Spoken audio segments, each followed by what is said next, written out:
Yo, welcome to the first episode of the P&R Podcast. My name is Denzel, a.k.a. Zell Papi, a.k.a. Long Island Papi. And right here next to me is my main man, Ryan, a.k.a. Rizz. This is the P&R Podcast. Episode 1. So we're here to talk about all this random shit. We got games, we got TV shows, we got movies, we got sports, everything that we're covering from. And being that we are from Philly, we gotta start with Ben Simmons. Benjamin Simmons. Rizz over here is a true Philly fan, all Philly sports teams. A little bit besides Dallas and shit, but Luka, man. But that's a whole nother So story. let's start with the Sixers. How you feeling about Ben Simmons? So my whole thing about Ben is just like, when I see him, ever since I seen him play, I see the potential. Like when he on a fast break, we all see it. When he go down the court, he's on it. It's Bron-esque. He look like Bron, and it hurts when I see him because I see the potential. And we see what happened in the playoffs. We came up short. We played the Hawks, and they got us. All right, so you think it's because of him, though? I think it's because of him, honestly. I really do, because Joel Embiid is going to give you 30, 12, and 2 blocks. I don't know. See, I feel like with that, like y'all blew a 26-point lead, game 5? Yeah. That's crucial. I don't think he was the cause of that. I think what's going to live down with them, though, is always going to be that game 7, him not dunking the ball. But you got to think about Matisse. Did he foul a 3-point shooter? Yeah, he did. So that was another thing on top of that. I don't think they could blame Ben Simmons for everything, though. Yeah. I will say about Matisse, he get a pass in that situation just because he's young. He really shouldn't have been. That was still a huge mistake. Yeah. A great defensive player. Yeah, it was huge. Yeah. It sucks that he was in that position so young because he is a really good defender. See the thing about Ben Simmons that you're right about the 26-point lead. It's not his fault, but it's just like, all right, we up by 26. You're not scoring. Yeah, so, but he's doing everything else that y'all need him to do. Yeah.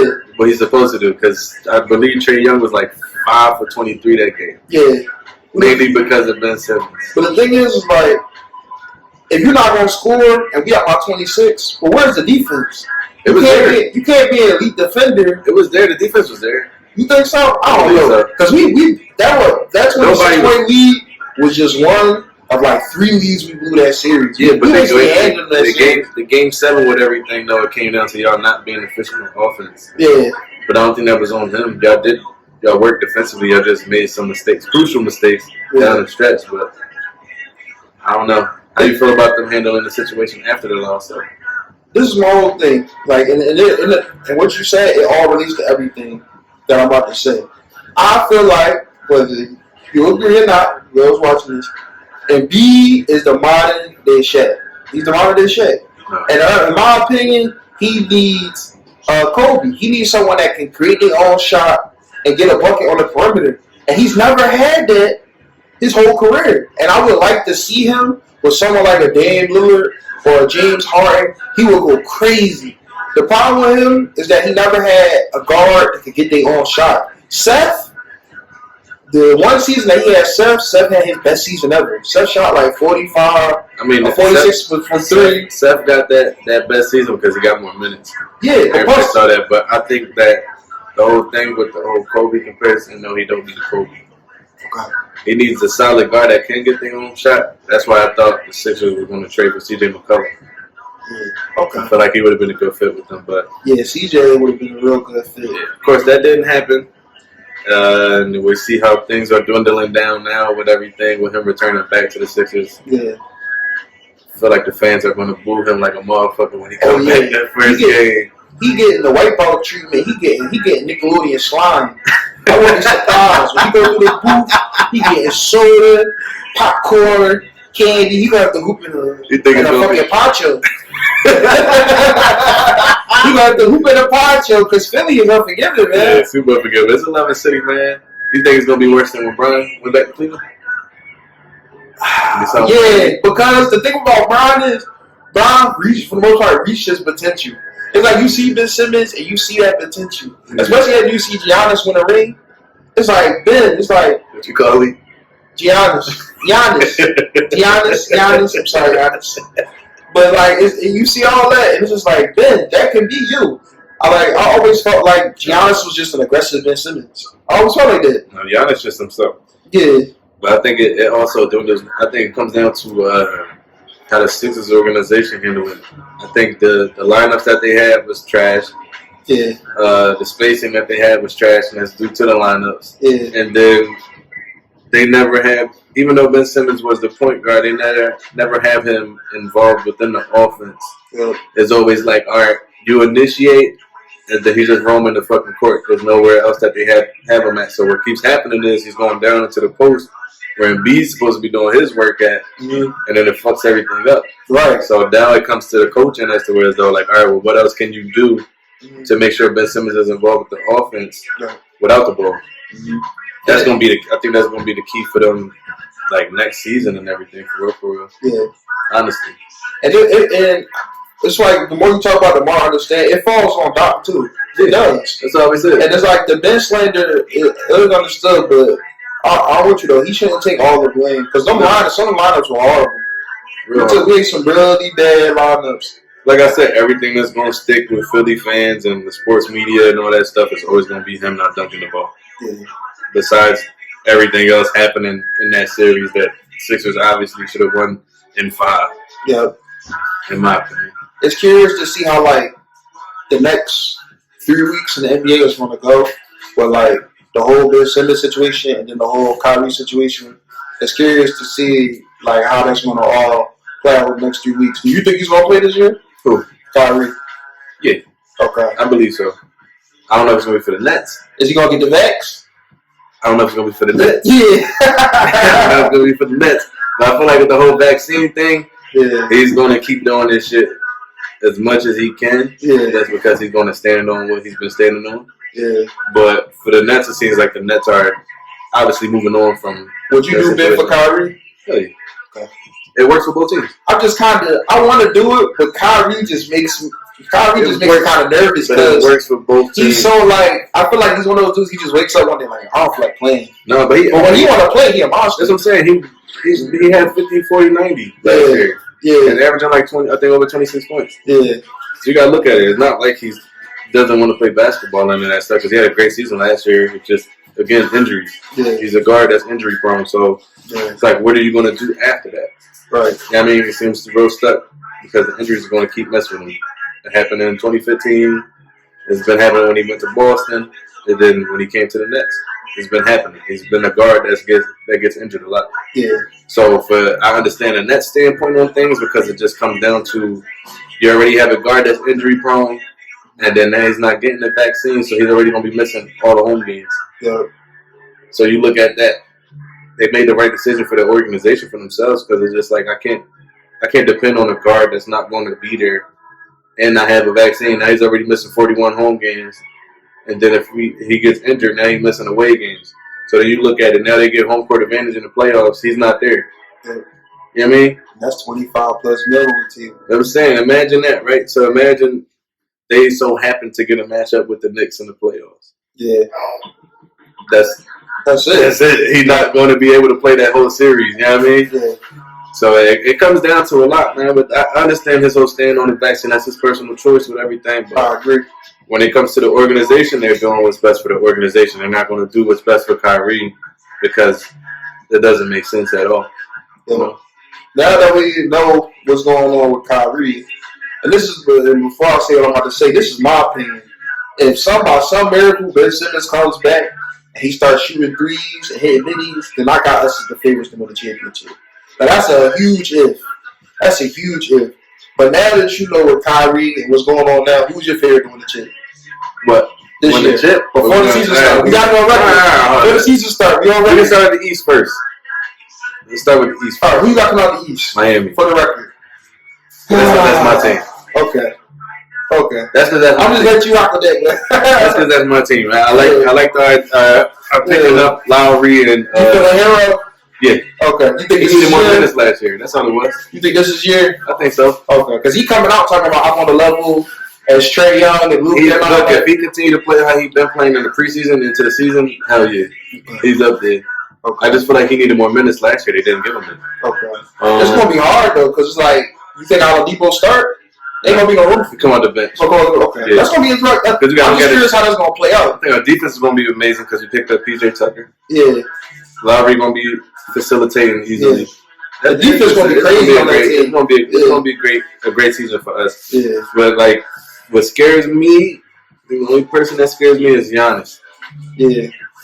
Because the game he had against Utah, I think Utah last night, his jump shot looking better. Yeah. Once he learns how to shoot it, his jump shot looking a lot better. So it's going to be scary if he got a good mid range jump shot. Yeah. So yeah, that's my pick for the East. For the West, everybody healthy? Everybody healthy. Warriors. Okay. Warriors. I can respect that. Clay coming back. Because Clay healthy, that's all they need. Clay can't double both. It'll change everything. Jordan Poole is looking amazing in his third season. Yeah. That's going to be key. Yeah. But them getting Clay back and Steph still playing how he was last year. Yeah. Yeah, I think they. And people sleeping on Wiseman. He's gonna be good. Yeah, for sure. Young. For sure. People trying to throw him out, trying to put him like, no, he was number one pick for a reason. He's gonna be good. The only thing, the West is deep. Yeah. But I think the Warriors, all they was missing was Clay. Yeah. That's it. With the Lakers, I feel not that they're too old, but they don't have enough shooters. Yeah. Because it seems like every time shooters get with LeBron, they don't make their normal jump shots, man. Before the season starts, I'll honestly say, in my opinion, this is going to be one of the biggest seasons ever. Because to me, there's no clear favorite to win the chip, and it's balanced. I felt like last year there was no clear favorite. It was. The injuries kind of just before the injuries, the Nets was the clear favorite, and I'm pretty sure they would have definitely won the championship. Yeah, I can't lie. If his football on the line, yeah. But no, I'm saying it's crazy to think about that. Yeah, the foot on the line too, but also just Bucks period with them as a team. Yeah, they're nobody's beat them. Yeah, he was too efficient. Yeah, and it's too much scoring. Yeah. Just in the blink of an eye, they scoring 20-0 run, 22-0 run. So yeah, it's up there. Yeah, it's scary. It's like. It's just going to be interesting to see because Bron, he's still trying to prove a lot in his last year. He's trying to prove that he still got energy in the tank. Mm-hmm. I think if Luka don't make it out the first round this year, then they're starting to get some question marks because they got him as a top 5, top 10 player. You can't get out the first round, bro. You got to be able to get out the first round, bro. If you're going to need another piece. Yeah, he needs to. And the crazy thing is, I talk to people about trading Porzingis. They don't want a lot of Mavs fans I know want to keep Porzingis. So I'm just like, I don't know if that's the piece for Luka to get to where he want to get. No, I think it's just Luka adjusting his play to Porzingis. Yeah. Porzingis is a solid player. I think he give you a nice 20 and 10. Yep. And that's all you need if you averaging 27 and your triple double. Like Luka basically averaging damn near triple double with like 27, 28 points. Yeah. So if you got a solid but he takes a lot of unnecessary shots. Yeah, he does. So step back threes is he be on his 2K for real. I see why he on the cover. He been trying to ISO it. And he only shoot like 35%. Yeah. I don't know. And then Trey had the same problem sometimes. Because Trey be forcing too. The thing is, though, with Trey, you have to sometimes just because you're a small point guard. Yeah. He's just about 6'7", 6'8", yeah. 2 something. You can get to the bucket when you want. Yeah. You know? Yeah. He just there's a lot of unnecessary shots that he don't need to be taking. So that's why sometimes Porzingis feels out of the loop in the offense and all that stuff. So it comes down to a lot of shit. Yeah, it does. Yeah. Honestly. It's just Luka always been interesting to me because he's not really fast, but his IQ is through the roof. So he always been real interesting to me as a player. It's going to be a fun season. Yeah. Season starts next week on the 19th, so there's going to be a lot to talk about then. I know I've been fun. Yep. My surprise team, though, I can have a surprise team, right? Yeah. Surprise team, not to come out of the East or anything shit like that, but just to be a fun team to watch. Yeah. The Chicago Bulls. Oh, yeah. I like the addition of DeRozan and Lonzo. Yeah. I think that shit's going to be so fun to watch, especially with Zach LaVine. Yeah. I think, that's going to be a sleeper team. That's for me. That's a sleeper team right there. I think, this year, I felt like last year it was like the East was kind of top heavy, but I feel like this year is going to be way more balanced.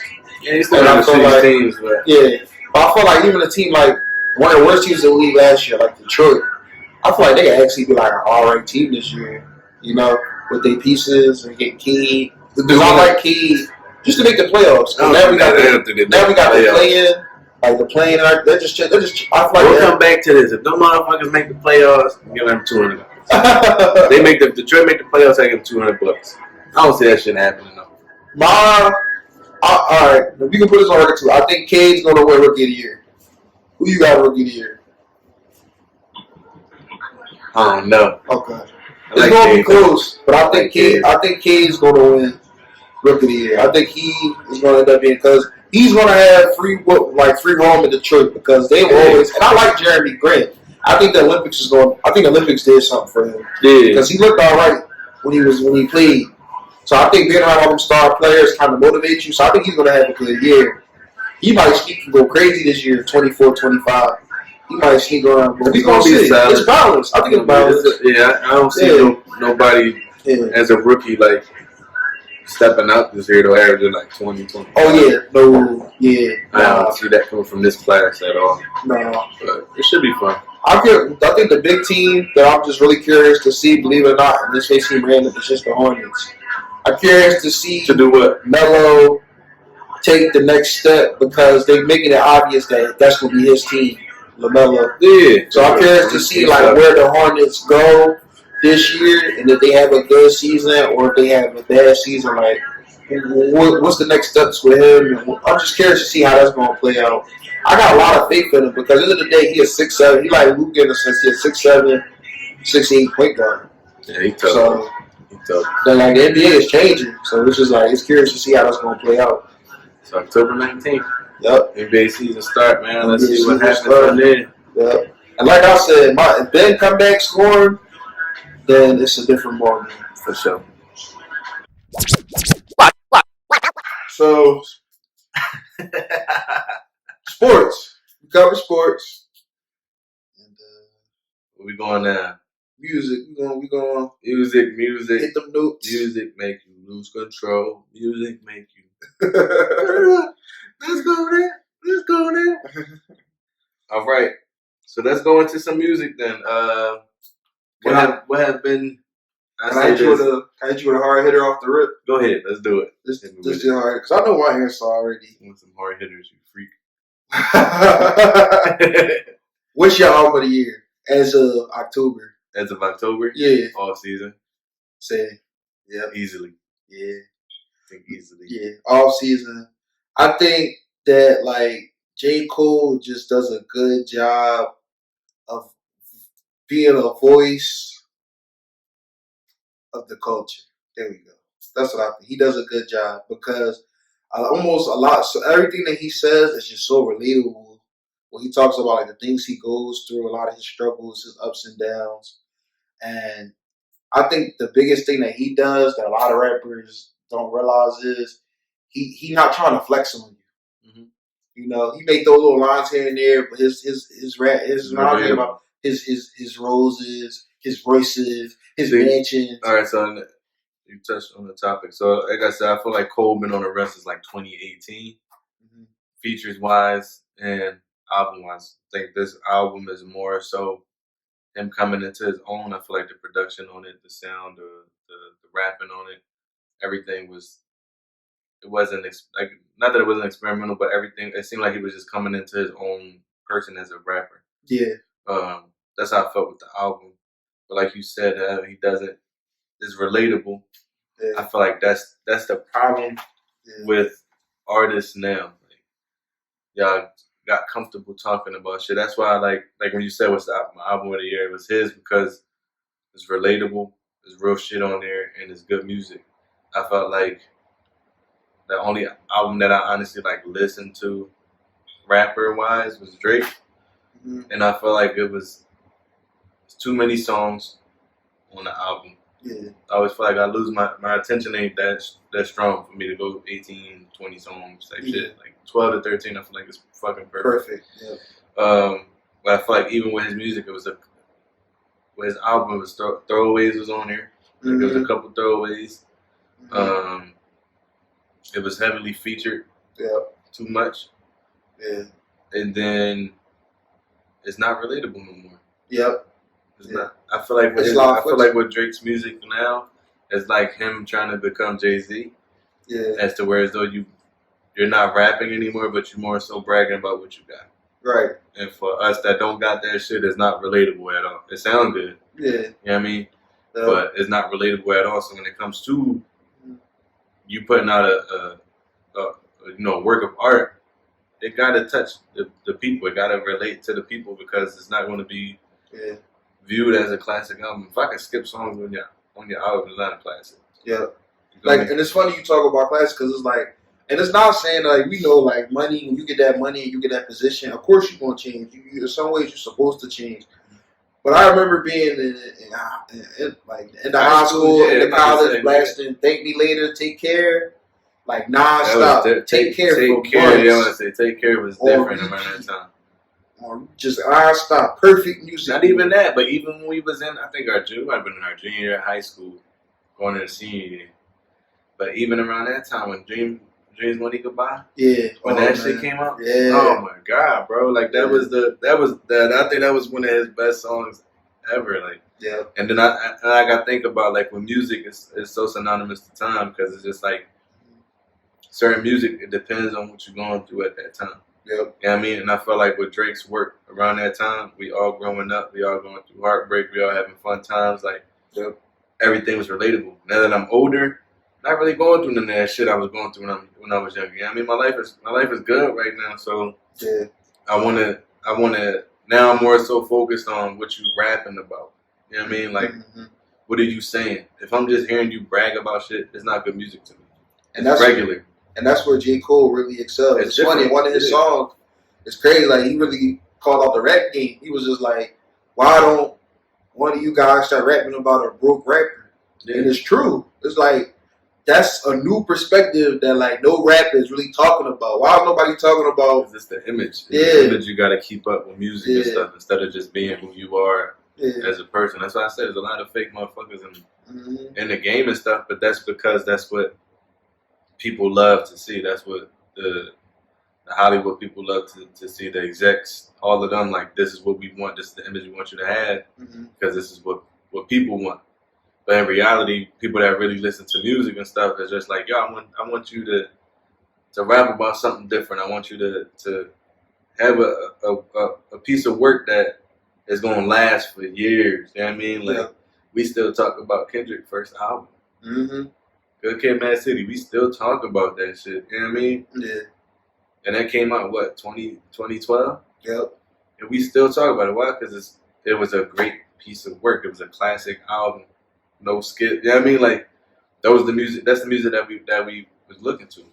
So now as we get older, if you still rapping about the same shit from years ago, I'm not sticking with it. The same thing, like I always felt like that with Nicki Minaj. You still rapping like you was 10 years ago. Yeah. There's no evolving because why? Because fans and people around you not going to say, "Oh, yo, this shit trash." Yeah. Because it's who you are. You this big mogul. People not going to say, "Oh, this shit's garbage." Like, yeah. Two things. What do you think about, speaking of Kendrick? What do you think about Family Ties? Like as a song, and do you think he's gonna drop for the end of the year? I think it was like that. Family Ties was like a cool, fun song. Yeah. Just to do shit. You know what I mean? Get his Hulk Hogan on. Yeah, brother. Yeah. Be patient, brother. I feel like I think he's gonna drop in like December. Okay.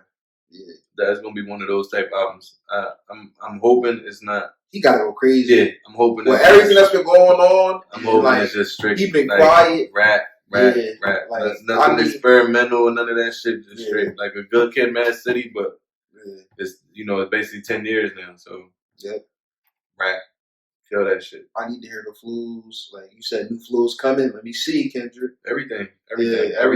Topics. It need to be a classic. Yeah. That's how I always feel. Like if you're evolving as an artist, music that you should be putting out should be evolving as well. But I said you got to put out a classic, man. Yeah. That's why, and speaking of like music, At first, I was wary because I didn't think I was gonna like Meek's new album because championships. Like at first, I was like, because I had my points with Meek. I was like, I love Meek, but like, is it like a sense where it's like Cassidy, where it's just like he only can like he sound good, but can he like put a whole product of an album together? Yeah. And it's just like championships prove me wrong with that. Because Trauma, if you ain't hear Trauma killed everything I ever had any problem about me. That song is real. He spitting bars. That's a classic. That's probably gonna be that's a street classic because it's real. It's a lot of Trauma. Yeah, Cold Hearted too. Cold Hearted too. Oh man, crazy. I play that joint like crazy. I think that was his best work, and again, I think that album was like 12 songs. Yeah. And then the Eagles won the chip. It was just good times. It was just good times. Like he came on. Oh, there you go. There you go. Those was good. But Expensive Pain though. I like Expensive Pain was good. It was a good follow up album to Championships because Championships was like real serious and had serious topics. I know Expensive Pain is like he explained the concepts behind it, how like the sacrifices you got to make to get the money. Like I understand it, but it felt more like him just kind of start to just slowly fall back and just talk about the joys of being. I think it was like just putting out music, just to put out music. Yeah. Not in a bad way. Yeah. It was just to, here, let me give y'all something. Yeah. And then I feel like he's going to follow up with something even better. Yeah, I feel like the music after this, it gotta be. It's going to go. Because I feel like this was just like, Championships was more like, all right, I'm a champion. I made out of prison because, prison form was. I think Championships was anticipated more. Than Expensive Pain. Expensive Pain was just like announced like a week before it was coming out. Championships it was shit leading up to that. That was just like, all right, bet this is what we're gonna be looking forward to. Yeah, it was just continuation of the story. I feel like Championships was like, I'm a champion, like everything I overcame to get where I am in this life. And then Expensive Pain is like, all right, I want to keep y'all updated. I'm rich and life is good, but I still got my struggles. And I feel like I like that Meek makes himself vulnerable in a lot of senses because a lot of rappers don't want to do that. They just want you to they want you to think that they kings and that they just life is just perfect. I'm swimming in money and that's not the case. And that just, more importantly, they come back to J. Cole, it's just not relatable. Right. It's just not relatable. It's like alright, so we just touched on three people that dropped the album? Yeah. Alright, so what's your favorite track off of each album? Okay, my favorite track off the off season is I gotta have. It's crazy. I got more than one because I want to say 100 mil, but 100 mil he wasn't really spitting on that. That's just a good. But 100 mil, 100 mil, and I'm still. You wake up to that. That's my shit. I woke up to that for like a month. That joint that had you pumped in the mornings. I think Hunger on Hillside might be my favorite. With the ring music, that joint just hit different. All right, for Cole John, my favorite definitely is Close. Okay. Yeah, Close. I just love when there's always a storytelling in the song. That's always my favorite shit. When I first heard Close, I wasn't feeling it like that. But when you told me that it was your favorite drum, and I played it a couple of times, I said, "Oh yeah." I always the beat crazy, the story crazy. I'm gonna say it's always like that. Close. It's always like that. Yeah. It's always, I feel like the story and the music. That's always like, even with like touching on Meek and stuff. Yeah. I always feel like his best music is when he's telling a story. Yeah. You know what I mean? Not just rapping, but like when you honestly spitting about shit that's happening or that happened in Philly or in your life and stuff. Like when you exposing yourself like that, the music is so much better. Fuego is fine. So much better. So you touched on Cole John. What's your favorite off of Drake's? My favorite off of Drake's. So this is the thing about Drake that always with me. You notice he been having this pattern. I noticed some other artists have been doing it, but it's always that last song. That last song he always try to go off. So I think it's the Remorse. Remorse? Yeah. The Remorse or You Only Live Twice. I like that, Joe. Yeah, because Wayne on You Only Live Twice, he was fireman Wayne. See, I always like I always like the R&B shit. Yeah. So my Jones, I get along better with Jeff. You gotta do this when you're now, you gotta do that shit when you do that motherfucker. Now, see, for you, I thought your favorite Drake song would have been Papi's song. Nah, I like the intro. Definitely the intro though, like the intro to it and shit. I know that I hurt you. So for Meek, John, what was your favorite? I think my favorite for the Meek is either probably Slide. I don't know why, cause like I always loved him and Thug, like cause I used to play We Ball. Feed my pups, you know, bill for a tap, and I'm going through a step. Like I used to. I don't know how the fuck you gonna understand him in that joke. It's weird when he went Meek, he be actually rapping, you know, instead of just. They gotta put a regular voice. Instead of his thug language. We used to like that joke. I think I told you earlier. Love Train was my joke. Yeah, Love Train. Yeah, that's the album was real good. He was. You could tell he was trying to be different. Yeah, and not just be the same. Cool, though. I liked it. Yeah. Is there any other artists that you listen to outside of the heavy hitters that dropped this year? I'm trying to think of a good low key album.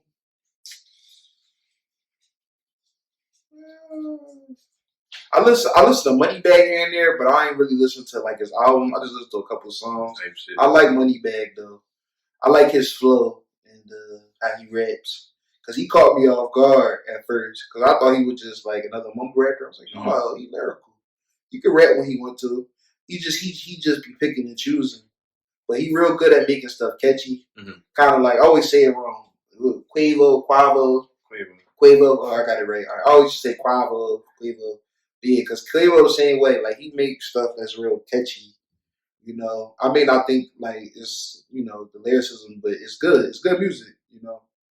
Fucking Quavo. Yeah. Huevos. How you say eggs in Spanish? Huevos. Alright, so mine that I listened to, Tim's. She's fire. She was on Drake album. I like that song. That was a good song. And then Young Blue. His album was fire. Yeah. And then the other person I listened to that just recently dropped is Luke. He from Dreamville. Yeah. His joint is fire. You know what's weird though? I mean, Cole did, but I feel like a lot of people ain't dropped this year because they was waiting on Drake. Is it weird to think that? Because like I feel like this year it was a lot of music. No, because remember Drake was supposed to drop in January. Yeah, that's why I said. I feel like everybody like this year was weird because I felt like nobody big was dropping because everybody was kind of just waiting to see when Drake was going to drop. Because they didn't want to drop when he dropped. Because he you basically not going to get a number one. Yeah, but that's, you got no shot. That streams, but I always say, like, even after a big person drops, it don't matter. Because if your music is good, it's going to speak for itself. But it's also going to last a little bit longer. Because what happens when the big names drop, the hype is there for, like, the first 2 weeks. Yeah. After that, you're going to find something else to listen to. Yeah. So if your music is still around, or if you want to drop after, you can still drop after. It's not going to harm your sales because that main person is always going to get their sales. Yeah. You feel me? Yeah. So when it comes to your music, if you confident in your music, you could drop before or you could drop after. Yeah. You know what I mean? You always don't want to drop the same day. Yeah. It's definitely going to get overshadowed, especially for somebody that haven't dropped music in 2 years or something like that. Yeah. So when it comes down to it, if I'm an artist, I'm dropping whenever the fuck I want to drop. Yeah. Especially if I know my music good and I got a good fan base. Yeah. You know, matter of fact, who else album was crazy this year too that I didn't even say? Doja Cat. I know you probably don't listen to it, but yeah, you lost Doja Cat. Doja from an album standpoint. Yeah. Solid album. I'll check it out though. Solid album, bro. I mean, we was talking about it, before we started recording, but it was just like Young Boy. Like I listened to some of Sincerely Contrell, and like I like some of it. Yeah, I liked it. It's just I gotta keep listening to it. But it's just like, I don't know. It's just, part of me, I don't know. It's good music, but it's the connection. Like I can't, it's hard for me to build that connection. Songs you're going to feel it. Yeah. Other songs you're not really going to. Yeah. He got good songs. He got bangers. But he might grow on me because all artists change. Mm-hmm. I feel like when he get older, he's going to be a real problem. Yeah. I feel like now he got that youthful music, and it's just, I know he got a lot going on right now, so I hope like he still continue. He got his fan because we talk about the fan. His fan base is loyal to the soil. Yeah, that shit is ridiculous. Yeah, they loyal to the soil. They come through like they don't play. So that's why you like when you're an artist, you got a fan base that loyal. I gotta listen to you because there gotta be some reason that your fan base. I don't know what the fuck it is, but that I think he got YouTube on lock. Yeah, he do.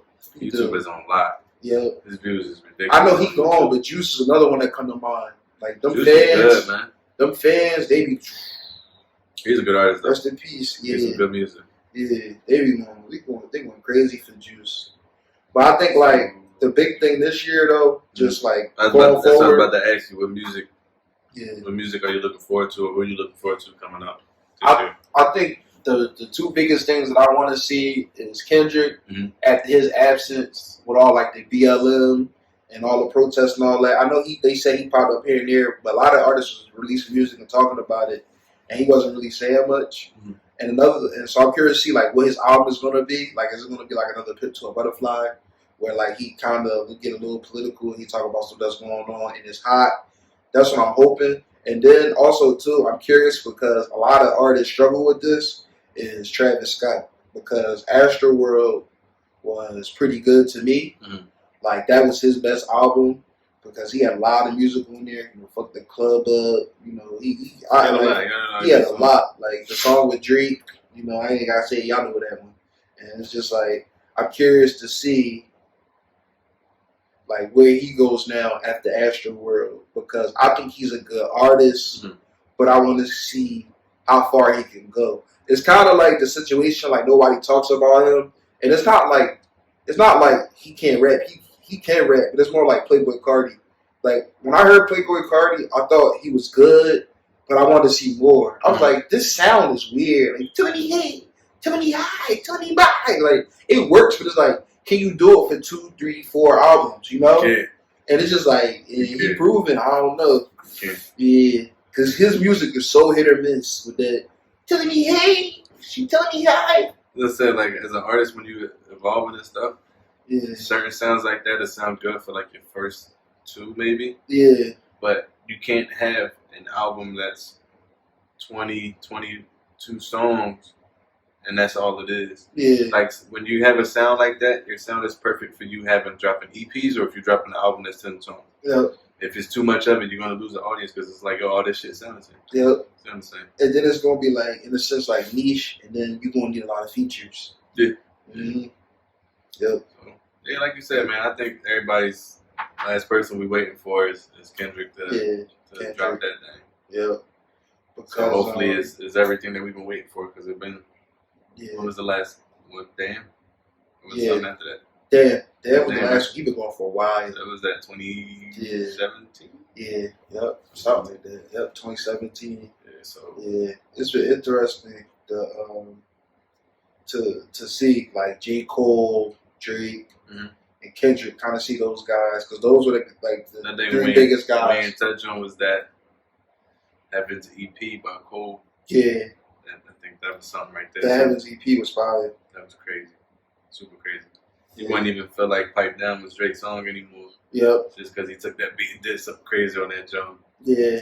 So like I said, I feel like we back in that era now, like how like you said, when we was in high school in 2012, like 2011, 2012, when the big people was dropping and stuff. And I feel like right now that's what it's hitting for right now, honestly, because we getting that from we got Cole, we got Drake, now we just waiting on Kendrick to drop that. Yeah. And that's that's honestly what it is for real. I'm just curious to see like moving forward with music because I feel like they got such a dominance. Yeah, but I feel like who gonna be the young guys?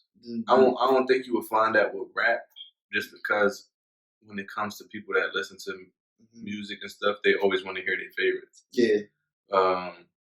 More so where you're gonna find more people. Yeah. I feel like with R&B.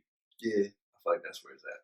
Yeah. Because you have women and men in that that category that is dropping really good music.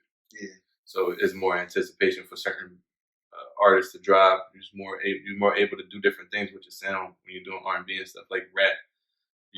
it's always going to come back to our heavy hitters, our Drakes, our Nickies, our Lil Waynes, our J. Cole's, Kendrick. Like, I mean, like, you're always going to be waiting for heavy hitters to drop music. R&B wise, I always feel like you'll listen to different sounds if it sounds good. You feel me? Yeah, like I can't lie. This year, Rod Weeds. Big niggas out there, Rod Weeds. Mama said it's my fault. It's my fault. Like Rod Weeds, he speak to you. He speak to me. And I feel like this year was a big year for me and Rod Weed. He make good music. Yeah, for sure. And at first, I was hating on him. I was like, all right, Hard on Ice cool. But it's just like, and then I start hearing this other music. I'm like, it's different. Mm-hmm. And I like it. It's different, you know? So people may say he crying and all that, but no, it's just soulful. You're not used to it. And it's like, say he never have a good day, bro. Right. Yo, for real though. Never had a good day, man. It's that pain, man. And what he do is rare, though. It's rare. I feel like more people need to use that pain. I remember, like, DMX was saying that before he passed. He was like, if you're an artist, best thing you could do is just use that pain to make your music. Because that's what a lot of them did. DMX, Eminem. That's when we get the best music, man. Yep.